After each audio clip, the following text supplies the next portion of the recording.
Kedua, mengenai amicus curiae. Kita tahu bahwa amicus curiae ini sejarahnya sebenarnya kan itu mulai di zaman Romawi, di abad 17, ya kan. Nah, kemudian berkembang di negara Anglo-Saxon pertama kalinya. Setelah itu berkembang ke negara-negara civil law, ya kan. Nah, penerapan dari amicus curiae ini sebenarnya tidak ada yang baku, tidak ada yang pasti. Aturannya kayak apapun kita nggak tahu. Saya melihat beberapa catatan bahwa negara Brazil umpamanya itu sudah memformalkan tentang amicus curiae. Argentina juga seperti itu. Rusia kalau saya tidak salah belum. Nah, Indonesia pun sampai sekarang belum memformalkan tentang status daripada amicus curiae itu. Tetapi di dalam praktek kelihatannya ada yang mengajukan amicus curiae. Sehingga pertanyaan adalah bagaimana ya? Enggak. Ada. Belum diformalkan karena hanya undang-undang yang diambil. Umpamanya undang-undang kehakiman, hukum hak asasi manusia, itu kan tafsir. Ya kan? Itu kan tafsir di mana hakim bisa menggali hukum dan sebagainya. Ya kan? Di pasal 5 umpamanya disebutkan. Dan hak asasi manusia juga disebutkan. Tapi itu kan aturan yang mengatur bahwa Mahkamah Konstitusi bisa menggali hukum yang berkembang dalam masyarakat. Tapi tidak mengenai soal amicus curiae. Tapi di Indonesia ditafsirkan adanya peluang di dalam undang-undang kehakiman tersebut dan juga di undang-undang hak asasi manusia. Dianggaplah amicus curiae ini sebagai perwakilan daripada penggalian daripada nilai-nilai yang berkembang di masyarakat. Jadi tidak diatur. Jadi belum diformalkan secara lengkap, masih informal. Sama dengan negara-negara lain. Nah, sehingga berkembanglah pendapat-pendapat masyarakat.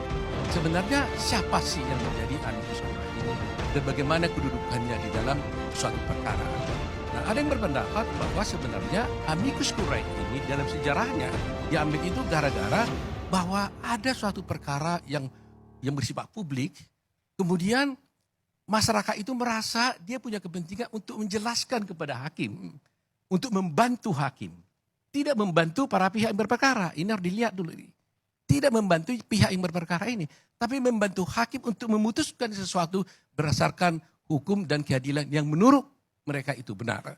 Itulah sebabnya dia menjadi friend of the court, menjadi sahabat pengadilan.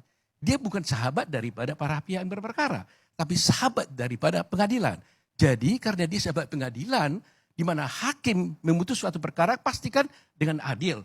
Maka dia pun orang yang datang menjadi amicus curiae ini juga tidak boleh berpihak. Maka dia harus dengan adil dan penuh independensi datang ke pengadilan, memberikan masukan kepada pengadilan agar bisa mengurus perkara dengan baik.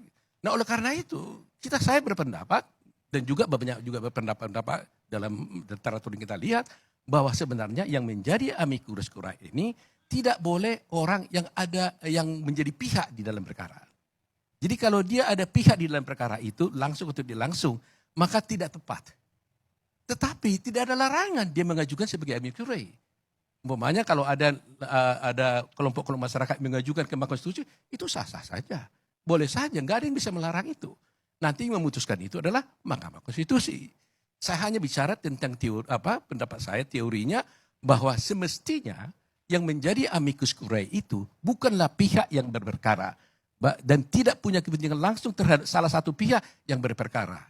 Langsung atau tidak langsung tidak. Tapi dia punya kepentingan yang lain yaitu menegakkan hukum dan kebenaran dan dia membantu pengadilan agar memutus perkara ini dengan adil, jangan sampai salah. Inilah menurut saya soal amicus curiae. Jadi kalau ada teman-teman, ada kelompok masyarakat yang mengajukan amicus curiae itu sah-sah saja, silakan saja. Kecuali Bu Mega begitu. Kecuali Bu Mega. Itu haknya beliau juga ya, kan. Tapi dia boleh juga. Cuma kalau dia merasa bahwa dia adalah pihak dalam perkara, menurut saya Mahkamah Konstitusi akan mempertimbangkan apakah ini adalah merupakan pas sebagai amicus curiae atau tidak karena mungkin dia menjadi pihak di dalam satu perkara. Nah, kedua, tata caranya yang dulu di zaman dulu itu bisa amicus curiae ini hakim pengadilan yang memanggil tokoh dianggap penting untuk minta pendapat, dia panggil. Hadir di persidangan, menyampaikan pendapatnya. Atau boleh juga kelompok masyarakat yang independen tadi mengajukan permohonan kepada pengadilan, mohon saya dimasukkan sebagai amicus curiae dan saya mau menjelaskan kepada pengadilan tentang pendapat hukum saya. Itu bisa terjadi. Nah sekarang itu yang dua itu kan nggak dipakai, ya kan? Sebenarnya umpamanya tadi kemarin itu Ibu Mega kalau memang pengen juga bisa juga meminta kepada Mahkamah Konstitusi, mohon saya hadir sidang untuk menjelaskan itu, bisa juga. Nah sekarang yang dipakai yang ketiga yaitu mengirim suatu affidavit, semacam surat atau legal opinion kepada Mahkamah Konstitusi. Nah sekarang sejauh mana Mahkamah Konstitusi mau terikat kepada affidavit ini atau legal opinion ini, nah itu tergantung kepada Mahkamah Konstitusi. Itu yang saya jelaskan.